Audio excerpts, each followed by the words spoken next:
We've been surfing the wave and we're asking the question, what does Australia mean? This is part 2. Get part 1. Left to Carter Mayo. The bro Carter Mayo came in big with these Australian maps. Even though they took the link down, we managed to get some screenshots. So make sure you hit me up. Music at 432thedrop.com, man. And yeah, see, Antarctica, that's touching South America. One landmass. It's just Australia's. And we've been saying, man, what does this mean, man? What does it mean?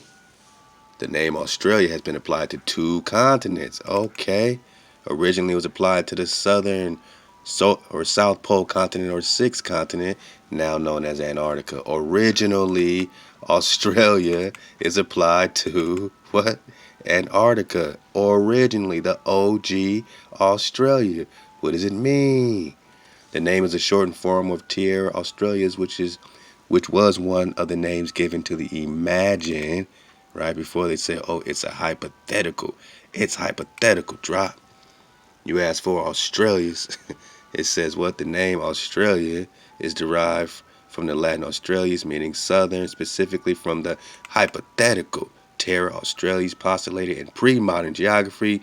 Pre-modern geography means OG, original, antiquity, all right?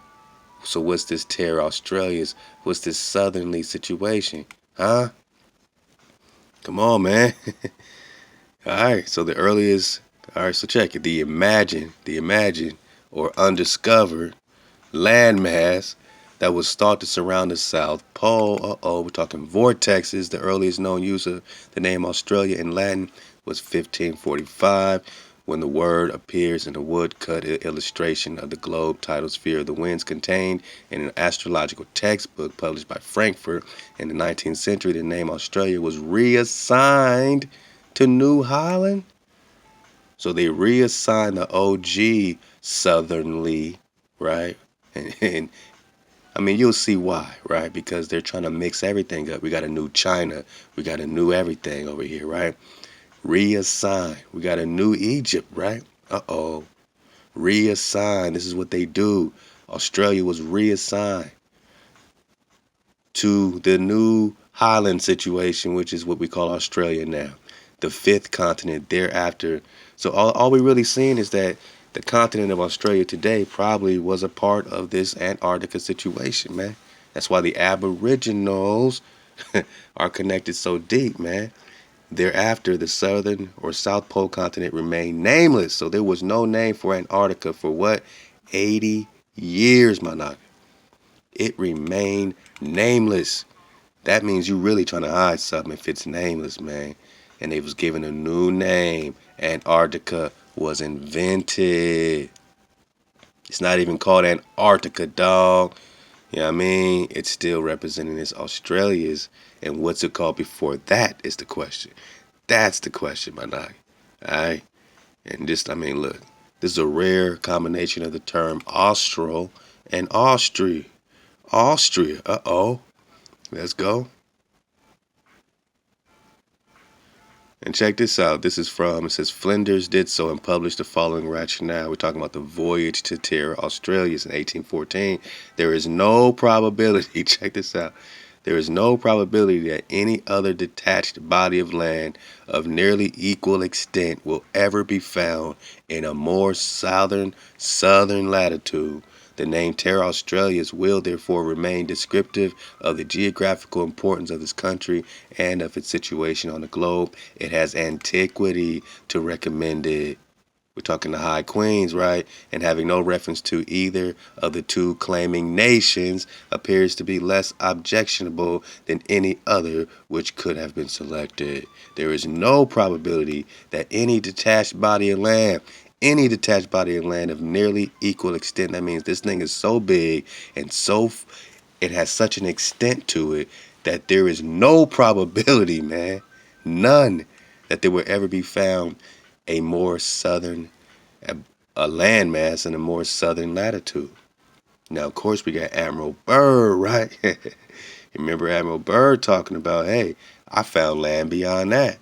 Now, even in 1828, let's check this out. Even in 1828, the 1828 Webster Dictionary, 1828, man,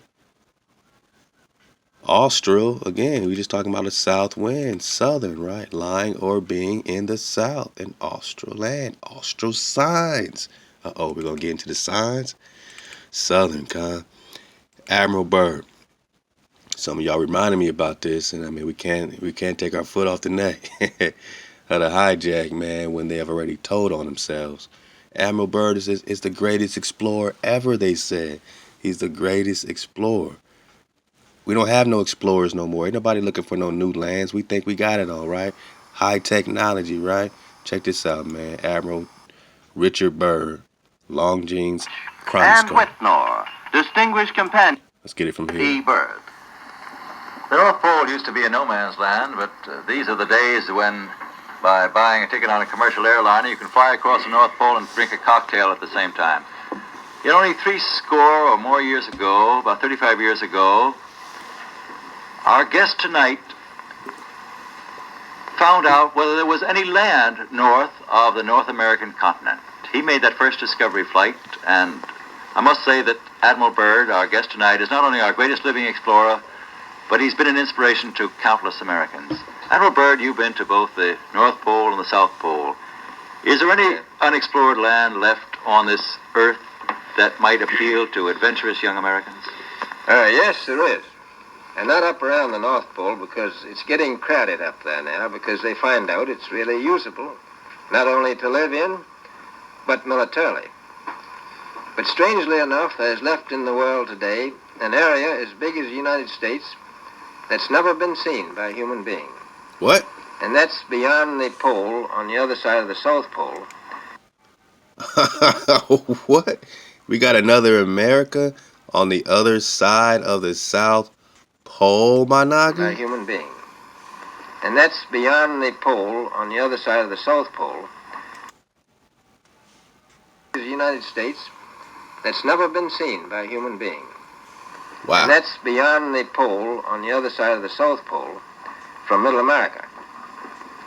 And I think it's quite astonishing that there should be an area as big as that unexplored. That's a tremendous So challenge. there's a lot of adventure left down at the bottom of the world.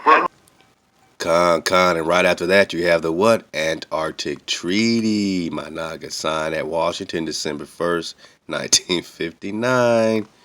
Right, so all the big boys said, you know what, we need to seal up Antarctica. The Antarctic Treaty, the earliest of the post-World War II arms limitations agreements, has significance both in itself and as a precedent. It demilitarized. It's quite the opposite. The Antarctic continent and provided for its cooperation, exploration, and future use by who? Because they don't let us explore. Oh no, boss. They don't let us explore. By the 57 nations: Argentina, Australia, Chile, France, New Zealand, Norway, and the UK claim territorial sovereignty over areas in Antarctica or Australia. 8 other nations: United States, Soviet Union, Belgium, Germany, Poland, Sweden, Japan, South Africa had engaged in exploration but had put forward no specific claims. Right, and then in 1956-57, they had damn near everybody started joining up, right? Everyone started getting in on the party. Everybody started getting in on the party. I mean, is the picture getting clearer, my naga? What did they find when they came down here to Australia, huh? All right, so like I said, I got all these that I could save on the screenshot, and hopefully everybody got it, man. I've been emailing back, man, all day, making sure y'all got the drop. And yeah, you got different projections of what we're talking about here, man. So, one of my favorite, like I said, one of my favorite is this El Fuego drop, man. It's straight up fire. Having a damn near party popping off in Antarctica, right here, man. Or Australia. No ice cap, man. No cap, man. What's the naga doing, man? Chilling, man. And all you gotta do is tune in to Press the John number 56. We just dropped it a couple days ago, you know what I mean? And Ahab for all the love, all the support, you know what I'm saying? Because we just surfing the wave, and we still got all the map drop right here, so you can still get it by watching this particular, video, man. We surfing the wave. Dancing around they fire, enjoying their flow, blowing the trumpets, man. Let's go, man. Shalom. Where did the naga come from, man?